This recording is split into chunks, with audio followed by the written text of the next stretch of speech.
Okay, this weekend, let's go for a ride to Green Hills Inn. That's if we can find it. Actually, to tell you the truth, I've never heard of it.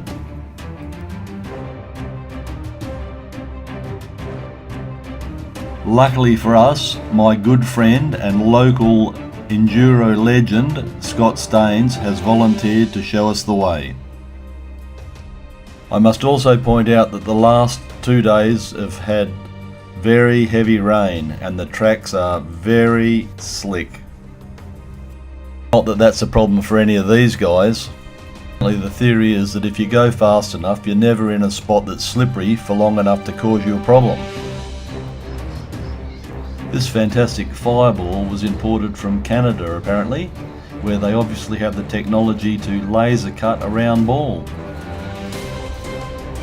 The animals certainly look authentic, but I'm not sure about the Australian trees.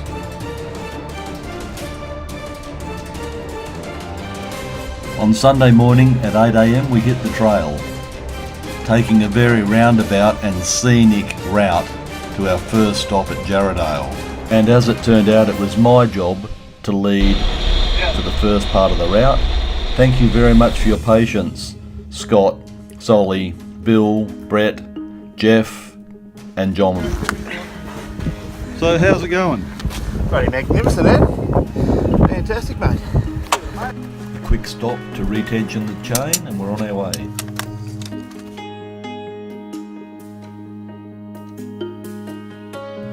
And yes, I have sped this bit of footage up, otherwise I was never going to get past them all.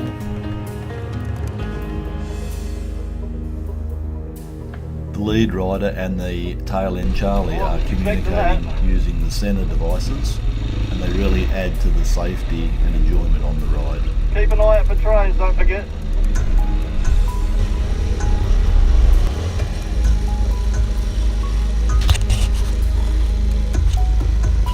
Go to road, work the tree, a couple of squirms, plenty of sugar, we're off. Well done.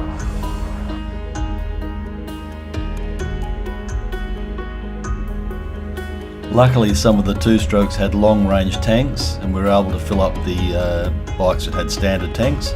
We were certainly going through the fuel. And luckily somebody went back for that siphon hose.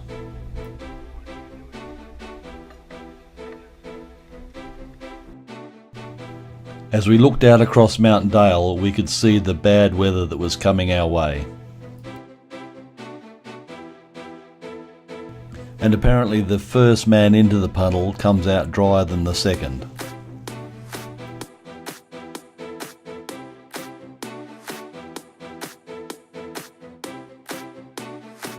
This farm obviously belongs to one of the local collectors.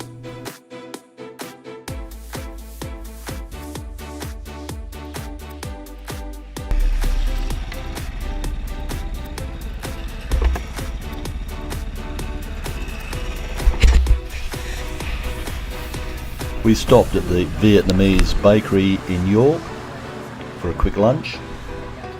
We'll go for the doubles. So if you want to know who's there,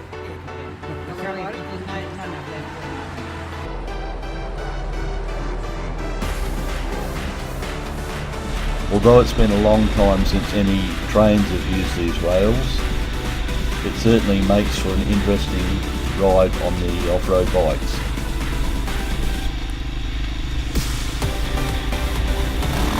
These old wooden railway bridges certainly have stood the test of time.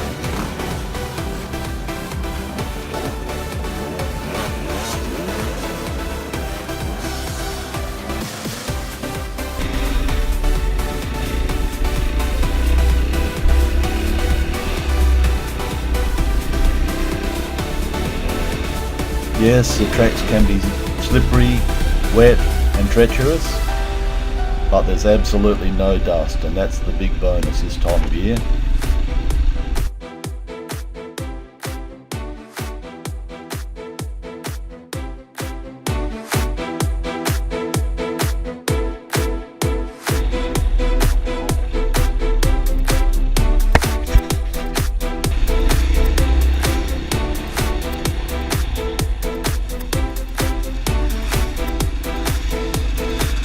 Ah, so this is Green Hills.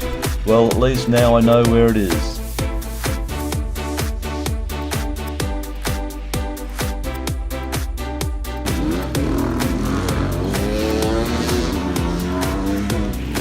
And you know, we've been riding out here all day and we haven't seen another person. Not one.